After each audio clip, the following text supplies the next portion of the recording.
How do you handle the pressure of always having to be on with friends and family? You're going first. Alcohol? No, you're like, really? No, I'm kidding. No, I do. So it's really, let me frame the question. So when I struggle, I go back and forth with taking, in the beginning, it was get as many accounts as you possibly can years ago. And then you have these accounts.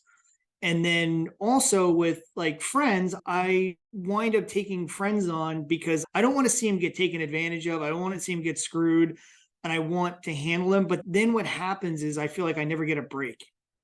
And I feel, I guess lately, I don't know, the last like couple of years, it feels like I never get a chance to be me anymore and just hang out because I'm handling people's life savings and I don't take that lightly. Even though my buddies who I used to just like drink and hang out with, or we go whatever we're doing, there's just always this a little level of that's the guy who manages the life savings for my family. And it's just, and I could be all in my head. I could be making it all up, but that's just, I feel like there's a little, I guess what I'm saying is, does anybody else, do you feel like that? So I always feel on, but my situation's a little unique. I didn't grow up in the insurance back channels, so I didn't have to cold call friends and family. I kind of had it. You have it a little easier in the bank channel that there's a referral flow there as you Yeah. build a book of business. So what I found interesting for me was family started flocking to me about 3 to 5 years ago when I became successful. Like my first few years in this business, I luckily didn't have to take on friends and family because I wasn't as good as I am today. Like, let's be honest. Like, I think we've talked about this prior.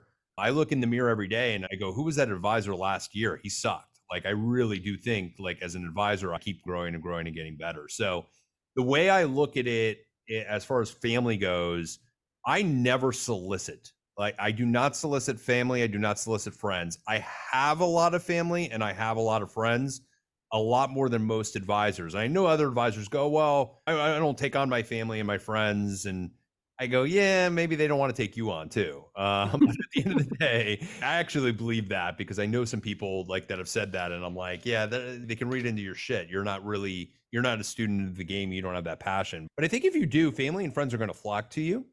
And my family and my friends are now I would say my friends now are clients. So I do go out a lot with clients. I don't feel like I'm always on. I did 3 or 4 years ago. I really always felt on and I felt like I had to perform and I felt like, but I don't feel like that as much anymore. And I think it goes back to that imposter syndrome where I think as you go through this business and you get better and better, you start to have that confidence that you should have because you are good at what you do. And I don't feel that way as much as I once did, but I definitely can tell you 3 or 4 years ago, I felt that way a lot. So what do you think has changed? Just what has changed? Well, how did you get there? I started to realize I'm damn good at what I do. And I see the competition. I know the competition. It's funny. People go like, Evan, how do you know it? And I'm like, I study what other advisors do. Part of the Yeah. show is I actually try to find out what other people are doing that I can do better. And if I can't do something better, then I already know I'm doing it pretty damn good. So I just kind of got over it. And I said to myself, I think you also get to a point where you got enough clients and you have enough AUM and you just kind of, you look yourself in the mirror and you go, I am who I am now. And I'm lucky. I deal with a specific set of clientele that hits a sweet spot where I'm getting value for them as clients, but I'm also not, I don't have that one client that's worth $200 million that could blow my practice up tomorrow if they're not here. Like I don't walk around with that fear that my business is going to shut down. I used to walk around with that all the time. And I think I hit a certain level that I know I'm comfortable now. Like, So let me ask you forget the client perspective, but from a bank channel perspective, because I've just been independent for 15 years. yep. Is that when you were at the bank, was that always in the back of your mind?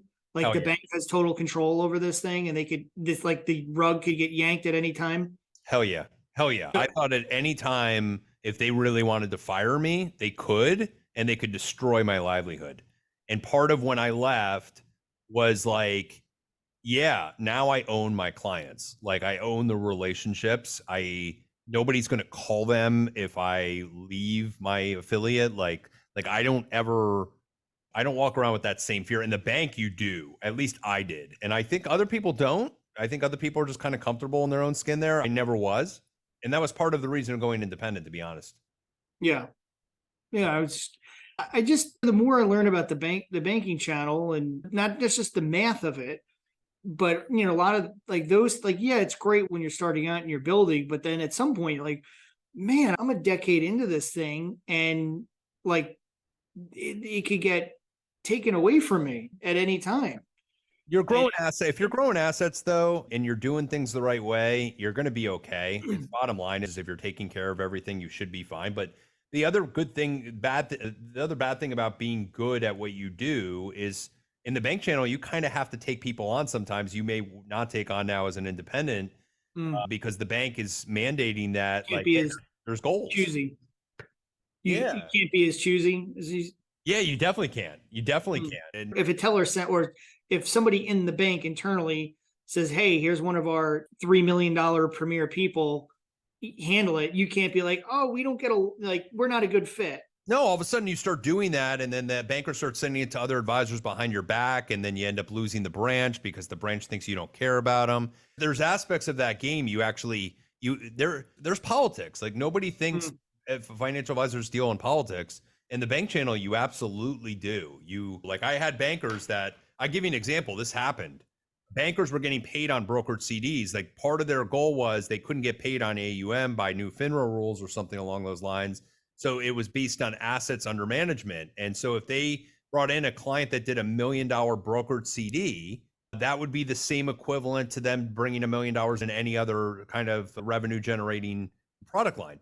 So they would find advisors that would take those clients because they go, oh, I'll be able to turn that client from a brokered CD into an annuity client. Or these bank advisors, a lot of them are crappy. A lot of them are sales guys that are selling product. And so I got myself to a level where my book got big enough, and due to some buyouts and things happening inside of where I was, it just made sense for me to leave and not have to deal with that negative stuff. So I literally don't go home at night anymore thinking like the rug's gonna get pulled from me. But I did in the bank channel. I absolutely walked around with that fear. And it's not fun, but when you're bringing in $30 million a year in new AUM from referrals and you're racking stuff up as I was in my prime there, like you can't turn that away either. Yeah. But I do feel that way. Absolutely. I like this question. Do you ever have those days when you want to sell it all and open a deli? Now, the answer is no on the deli, but I am It's a metaphor. I do. I am constantly thinking like, not that I want to get out of the business because I actually love what I do. But there are days and there are weekends where I'm like, man, I should invest in like this because this could make me money and I could walk away from it. But I do look at the business that I have as some sort of an annuity, and the concept that it provides a cash flow that I don't think I would ever have it better owning something else at this point. But I do understand many advisors have this and do want to. So when you wrote this, talk about that. Do you have those days? I mean, so I go back, I think it just goes to the heart of the financial. Yes, we're financial advisors, but before we became financial advisors, and we're entrepreneurs. I think that there's a certain entrepreneurial spirit that just embodies especially the independent advisor, because hey, we're doing this thing and I'm building something. I think it comes from, it's human nature. I do believe that we're supposed to create. And I think that's where a lot of people get or have just a hard time in life because they're not creating. I think we're hardwired to create things, whether that be artwork or whether that be dance or whether that be a business or whether that be building a deck in your back. Like, I think there's just, at least I think we're supposed to create in some capacity. I think there are people, and you're definitely one of them, and so am I. I'm actually attacking that by just expanding the business, like hiring new people, trying new things. I think Yes. I Podcasting. podcasting, like just creating, like the podcast thing. I did what 70 episodes in like 7 months. I'm a little burnt on it. Like honestly, if somebody comes to me, I'll do another podcast. But in the beginning, I was doing 3 a week. It was like, Yeah. I mean, that's if I was looking at, went on to Apple and I was looking at your pod because everybody who is like, I'm doing a podcast, they wind up burning out after like 11 episodes. yeah, And if you just want and like a testament to your like the type of person, I can tell the type of person that you are with everything is I can tell within 7 seconds of seeing how many podcasts you've done and the amount of effort that goes into doing that and then consistently doing that. It just speaks to as part of it, like financial advisor, you can look at somebody's financials and you can tell you learn the story of the person by the paper that you're looking at. Because I think finances tell a story. Like you yeah. get immediate insights, and I think it's just about being older and figuring out how people think and act. But you're clearly a person of action, and you carry that over to every different aspect of your life. And clearly, I do go through those lulls. I do go through those month periods where I'm looking in the mirror going like, what now? I got to do something. Like, yeah, Yeah. I got to do something. This is boring. Like, so I do think if you add things into your practice, that adds. Like, I was doing that for months. I was looking at different angles and what to add. But yeah, I'm with you. Where The am I going? metaphorical. It's the metaphorical deli, and being a financial person, number one, we have that entrepreneurial spirit, and then number two, we're finance people. So immediately, wherever we are, we're like, oh, I know how I can make money with this. I know how I can improve upon this. We're like, oh, they're totally missing the boat on like that's just how I'm hardwired. It's not that I necessarily want to go do this business that I'm currently in, but I can immediately, I'm like, oh, this is what else, this is how they could increase margin or make this more efficient or do this. And to me, I just see it like immediately. So those thoughts are always in my brain. Whether I want to go do that is a different story, but it's just hardwired into who I am. I'm always thinking that wherever I am at all times. Yeah, I think, as you said, it's part of your nature. Business and family. This is a funny topic. It shouldn't be a funny topic, but it's kind of a funny topic. It's a funny topic because when I started in this business, I didn't have a family and I was driven to just go kick ass, right? And just go really work my butt off. And How old were you? when I started in the business, I was 23. 23. Okay. Um, Yeah. so I was kind of like just going and making time for family is a very important thing and hitting that switch. And occasionally, like I go see a psychiatrist probably once every 6 months, once every year. And then she says, okay, you got nothing else to talk about. You're good. And I'm like, I'm good. And then she goes, all right, well, call me if you need me. And occasionally, like I'll call her and the first thing she'll ask me, I'll be talking about business for about 15 minutes and she'll go, you haven't mentioned your kids. Talk to me about that. And I'm like, oh yeah, this is why I go to see her. It kind of it makes me go, I got to stop focusing on business. My kids are at home. Like I got to be present at home. Do you find this tough, this business family thing, or are you able to switch it off pretty well? Yeah. I've gotten much better at it as the kids are getting a little bit older. They're 4 and 6, going to be 7.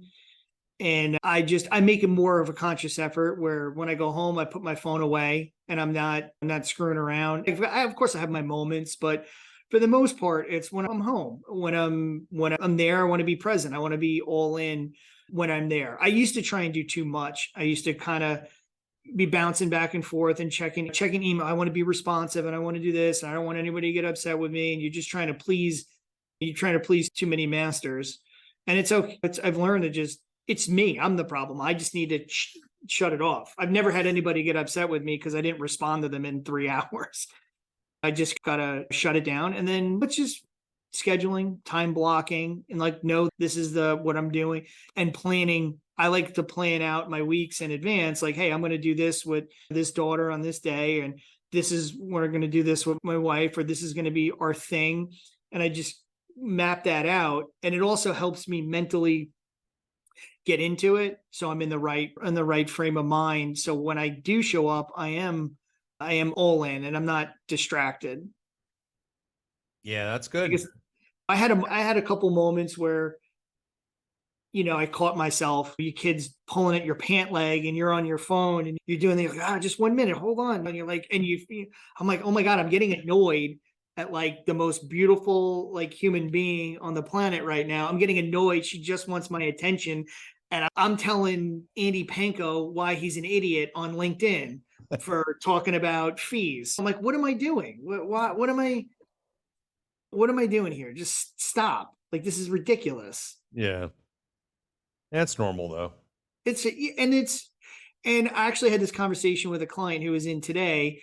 I don't know if you've had this experience, but I find that in practice with clients now that have been doing it a while, I find that people around like 38 to kind of 48, there's like this curve where they start getting obsessive about retirement. And or not even not obsessive, but they really get hyper focused on retirement. And I believe it's because in your like that's when you are pulled in the most direct, like the most amount of directions. You have the most amount of responsibility. You're dealing with career, you're dealing with marriage, you're dealing with kids that want your attention. You're dealing with activities for the kids.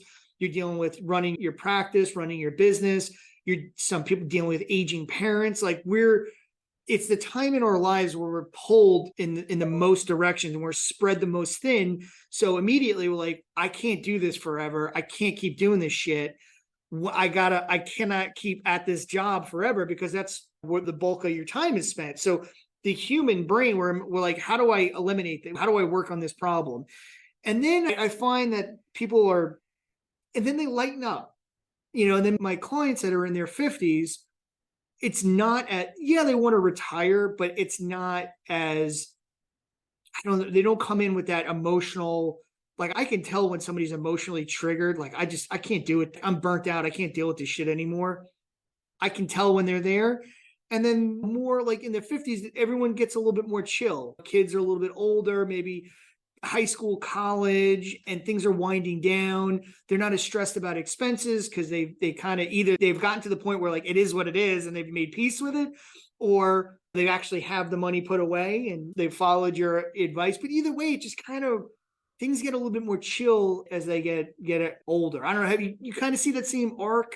I do, and I think those are perfect clients to start coming in. You can actually help. You can help those 40-plus-year-olds really a lot by them doing the planning and kind of understanding that and seeing where everything is. So I find that. Well, I think that's so when you talk about financial planning, and I think one of the things I'd love to sell, like I enjoy selling the concept of a financial plan, getting people to actually take action on paying and doing a financial plan. I love that.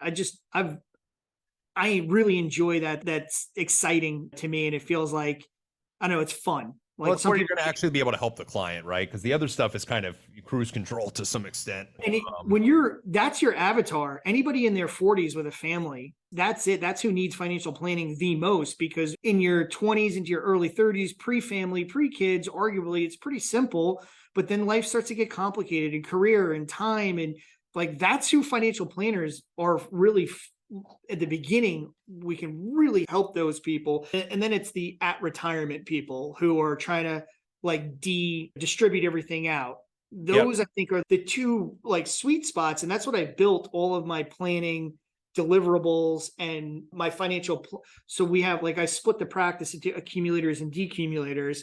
And we even focus our communications on speaking to those people differently, communicating to them differently with stuff that we send out because they have different needs.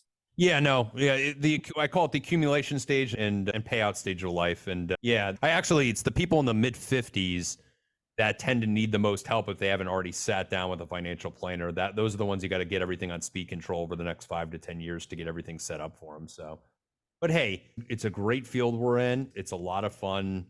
There's a lot of stress. You get paid for that stress, and you get paid handsomely for that stress, and you should. I mean, I don't know any other families or other people that I go on vacation with that are walking around like stressed about how the outside world could affect their livelihood like tomorrow like or what their day could look like based upon that, right? Like I try to, me and my wife always joke, she goes, she owns a liquor company, and so she's like, well, I'm just as stressful as you are. And I go, no, you are, honey, you are, trust me. But like the market drops 2,000 points tomorrow, even though that's outside of my control, they're expecting me to be on, even if I'm on vacation. So that's the rub. And I've started to be able to go away now. Like I just got back from Alaska. I was gone for a week and a half, and luckily the markets were calm. There was no Brexit. There's nothing going on while I was away, which was nice for a change. But Well, see, we talk about every single day with clients. We deal with death, disability, and an irrational market, which is what we're depending on to drive the results of all the plans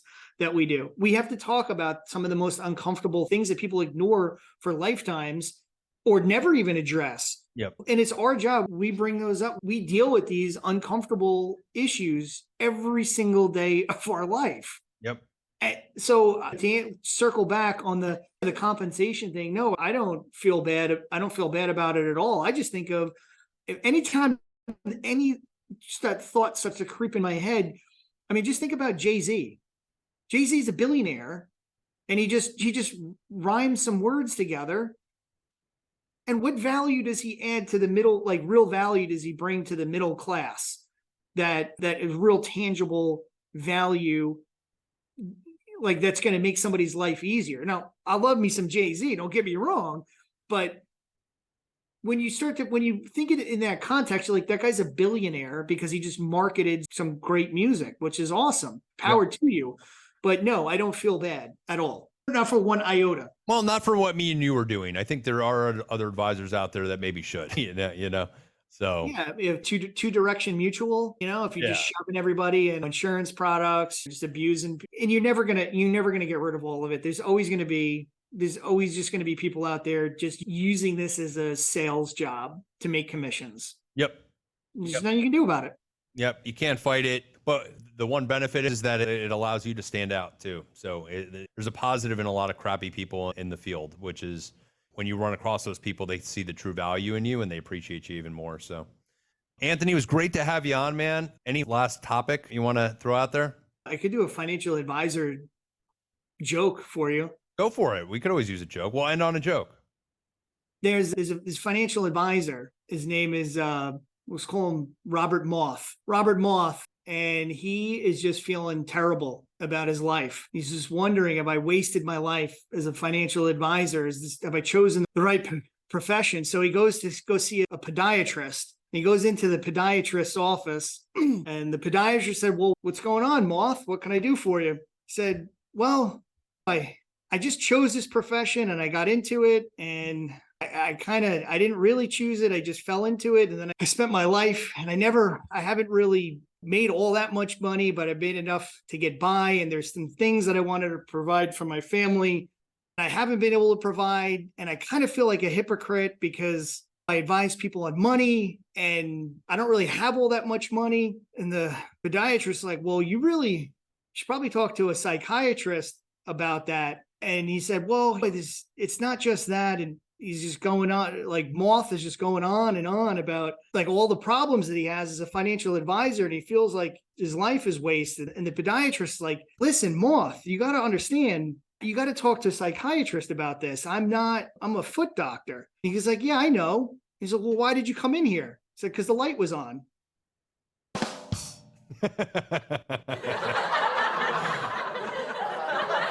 I thought the punchline was going to be because I need a foot up my ass.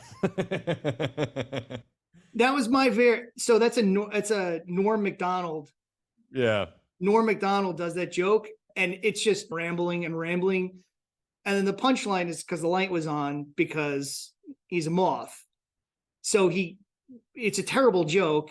And in true Norm fashion, he drags it out. And somebody asked him, Norm, how'd you come up with that joke? And he's like, well, it's really a 3-line joke, but I was on Conan. I was doing Conan, and Conan's like, hey, I got the next segment is 7 minutes.